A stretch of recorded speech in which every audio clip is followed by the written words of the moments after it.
Hey everybody, welcome to our review on Mastery Check Topic 1 and Mastery Check Topic 2. So we're going to go ahead and get started with this. We've got these review questions here. You can see up top it's labeled with this 1R, knowing that it's the review questions that I'm going to do a video for. And you'll notice on your review on the right side there is some problems labeled Topic 1P. Those are meant for you to practice and should kind of tie into what we're talking about here. Now, really important to know that I'm going to be doing a lot of things based off the unit circle here. So if you don't have a unit circle in front of you, that might be a little bit confusing where I'm getting these numbers from. Let's just do a quick refresh, though, of what we know about the unit circle. And what you're going to notice is I'm only going to draw quadrant 1 here because as long as we know quadrant 1, we actually can handle most of everything else in the unit circle. We can figure out what's going on in all the other places pretty easily. So that right there is going to represent my 3 spots in the middle of quadrant 1. So I know that down here I've got 0. Right here I've got pi over 6. Here I've got pi over 4, pi over 3, and up here we've got pi over 2. And we know that our coordinates here are going to be on the 0. We're going over 1 up 0, so 1, 0. At pi over 6, we're going to have square root of 3 over 2 and 1/2. At pi over 4, we've got our square root of 2 over 2, square root of 2 over 2. At pi over 3, we've got 1/2 and square root of 3 over 2. And we know that here at pi over 2, we've got 0, 1. So if we use those 5 things to kind of figure out the rest of the unit circle, as long as we know our properties of the rest of the unit circle, for example, in quadrant 2, we know that the numerator is always 1 less than the denominator. Quadrant 3, the numerator is always 1 bigger than the denominator. And in quadrant 4, the denominator, if we take the denominator and double it, the numerator is always 1 less than double the denominator. So that can really help us if we're trying to find our answers in all these other places. So in these first ones it says, what is the exact value of the following inverse expressions? So now we're talking about those inverses, which if you remember when we talked about sine and tangent, which in this case you can see are both our examples here, sine and tangent are only allowed to come from quadrant 1 or quadrant 4, meaning that all of our positive answers will be in quadrant 1 and all our negative answers will be in quadrant 4. We know that for cosine, it's a little bit different.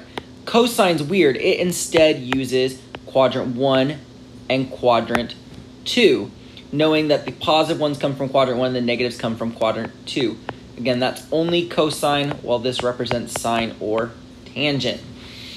So the first one says, what is the arc sine of negative square root of 3 over 2? Knowing that sine is the y-coordinate, essentially the question says, when is the y-coordinate equal to square root of 3 over 2? So if I look up here on my little unit circle, I can see that the y is at square root of 3 over 2 at the pi over 3 spot. But again, that represents positive pi over 3. We wanted negative for the negative square root of 3 over 2. So we know that when we do this, we're going to get that our answer is negative pi over 3. And that would give us our negative square root of 3 over 2. For our tangents, we know that tangent is y over x. So we are going to have to think about what happens when we divide our y by x's. Again, we can see that there's a negative sign here, so I know that my answer has to come from quadrant 4. So if I come up here thinking about y divided by x, when could dividing the y by the x give me square root of 3 over 3? Well, I know that if I start up here, square root of 3 divided by 1 is square root of 3. Here I know square root of 2 divided by square root of 2 is 1. Here I know 1 divided by square root of 3 is 1 over the square root of 3. And that's not allowed to happen. So you need to remember that when you end up with 1 over the square root of 3, and you rationalize by multiplying by square root of 3, again, we have to rationalize because we can't have a denominator with the square root. So we multiply that square root to the top and the bottom. On the top, 1 times the square root of 3 is square root of 3.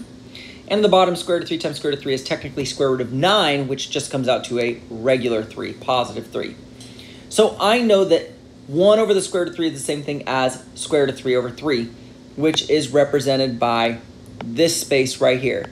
So pi over 6 is when that tangent comes up. But again, pi over 6 in quadrant 1 would represent the positive tangent. We want the negative tangent. So we need to make sure we change that, and instead of doing positive pi over 3, positive pi over 6, we're going to go negative pi over 6. All right.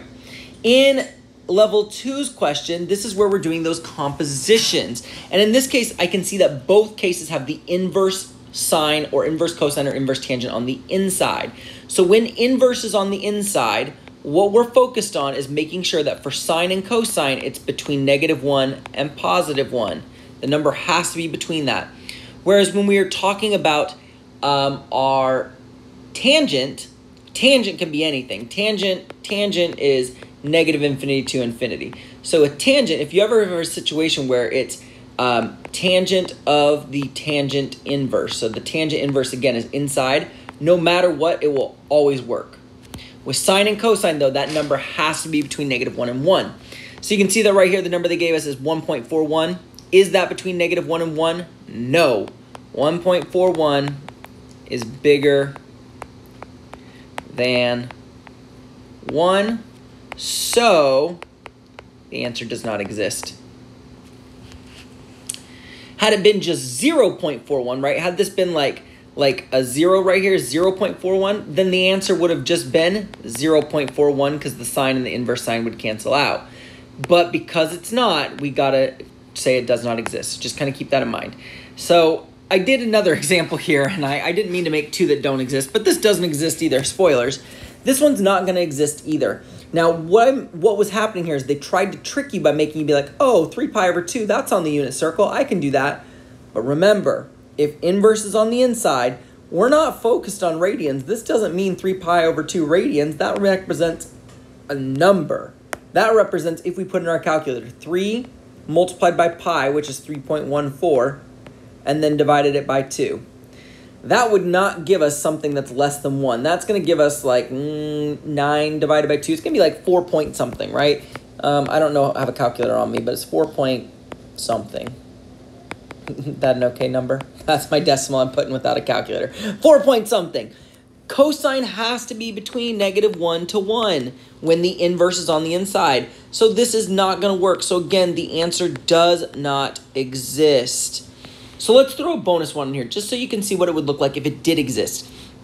So let's do sine of the inverse sine of, let's do -0.31. So in this case, you can see that the number inside this -0.31 is between -1 and +1, right? It is between those two numbers. So since that happens, the sine and the inverse sine cancel each other out, and you are just left with whatever answer would be there when they cancel out. So again, if the inverse is on the inside, for sine and cosine, it has to be between -1 and 1. Again, just to repeat this, for tangent, it doesn't matter. Tangent can be any number. Tangent can be 1,567,972. And if you do the tangent of the inverse tangent of that huge 1 billion number I just said, you get that number as an answer. Tangent is excluded from the -1 to 1 rule because it is -infinity to infinity for its domain. All right, coming down to here, level 3. Now we're doing these problems where the inverse is on the outside. So if the inverse is on the outside, what we know is that no matter what, we should be able to get an answer. The way we do that then is we solve the inside first, then solve the outside. So in this case, I need to focus on solving the cosine of -7 pi over 6 first. So to address that, let's figure out first where -7 pi over 6 is. I know that I'm going backwards on the unit circle, which does create a little bit of confusion, but we know that +7 pi over 6 would have been right here, right? That would be +7 pi over 6. I don't want that though, I need to go the other direction. So -7 pi over 6 would be right here in quadrant 2. So really we know that -7 pi over 6 kind of represents 5 pi over 6, and we're going to get to that. So what I know is -7 pi over 6, go up and look at our unit circle. Since cosine is the x value, at pi over 6, the x value is always square root of 3 over 2. So I know that even though it's -7 pi over 6, we're still going to get square root of 3 over 2. So I know that this inside here will become arc cosine. And I know the inside here that it's going to become square root of 3 over 2. What I need to address is whether or not it's positive or negative. So since we said that this would appear in quadrant 2, would the x value, since cosine is x, would the x value be negative in quadrant 2? And the answer is yes. Since we're going to the left, it would be negative. So now we can do the arc cosine. And remember, we talked about this earlier where we said the arc cosine always has to be in quadrant 1 or quadrant 2. Noting that the positive answers come from quadrant... that's not what I meant to color with. The positive answers come from quadrant 1. You can't see that either. Quadrant 1, and the negative answers come from quadrant 2. Since this is negative, I know I need to choose the quadrant 2 answer. So when would cosine be negative square root of 3 over 2 in quadrant 2? Well, again, we know that's happening at the pi over 6 spot. So it's something over 6. And in quadrant 2, we know that the numerator is always 1 less than the denominator. So it's going to be at 5 pi over 6. So the answer looks a little bit different. It doesn't just cancel out. You got to solve the inside, then solve the outside.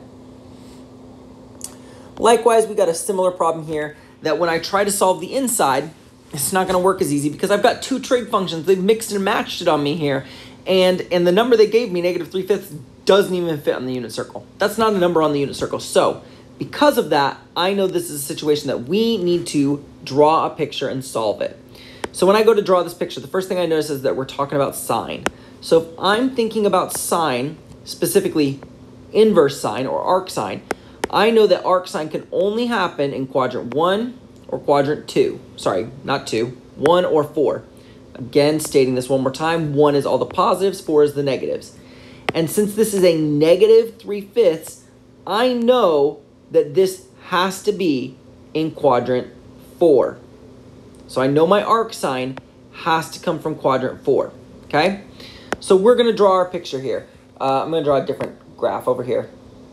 So we're going to just draw a graph, and we're going to put any random point in quadrant 4. You don't need to be accurate here. It doesn't matter.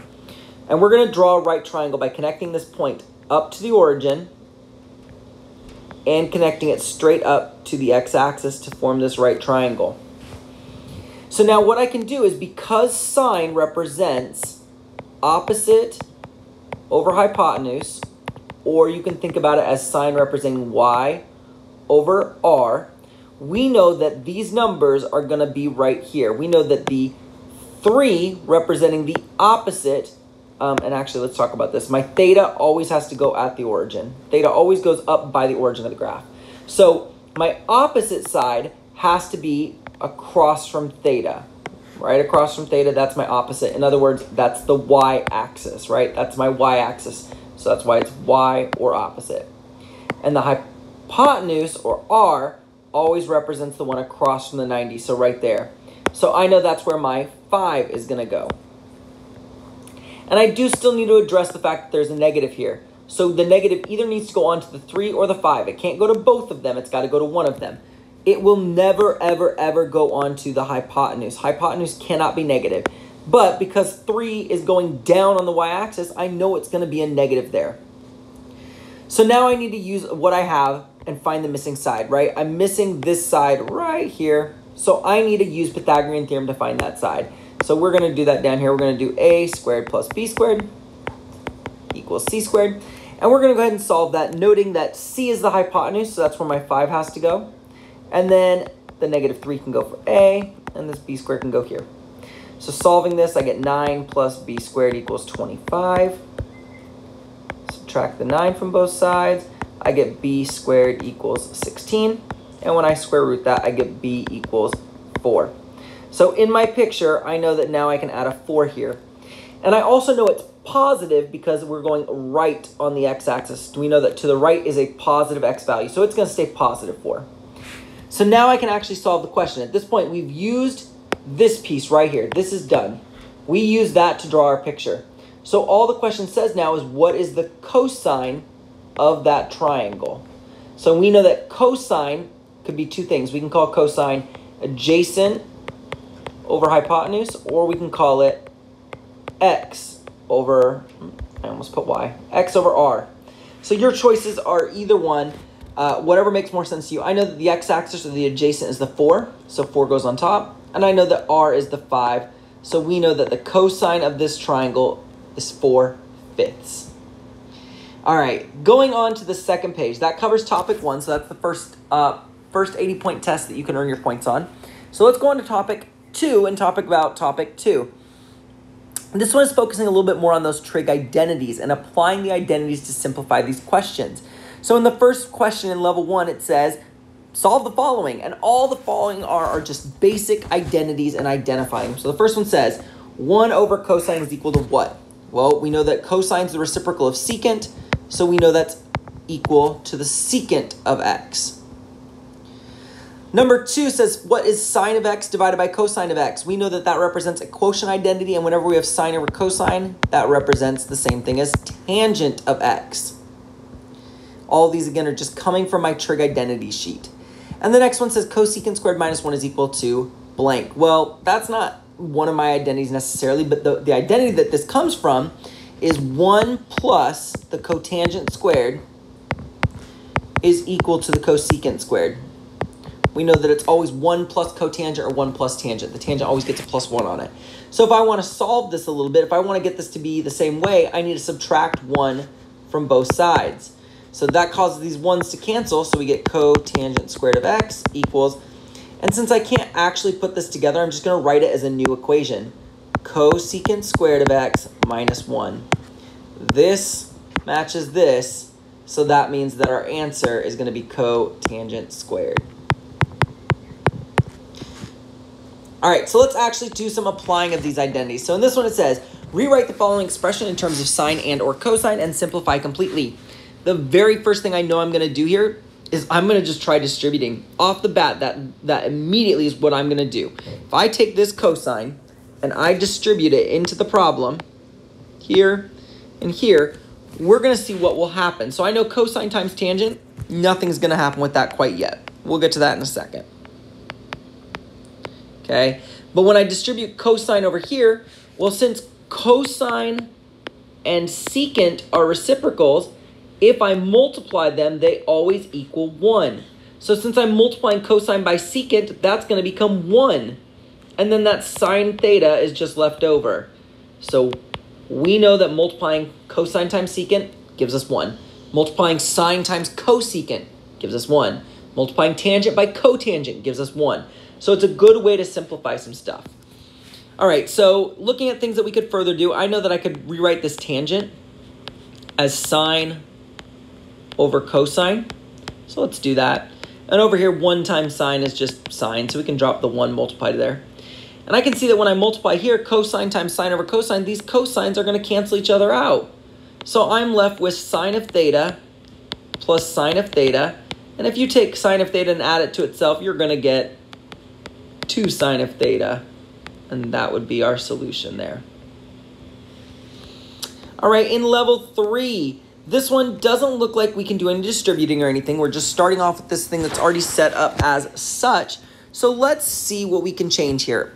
I know that I'm very immediately like, not really a lot I can do. It's kind of just stuck immediately. So I'm going to go ahead and rewrite this in terms of sine and cosine, changing everything that's not a sine or cosine into a sine or cosine.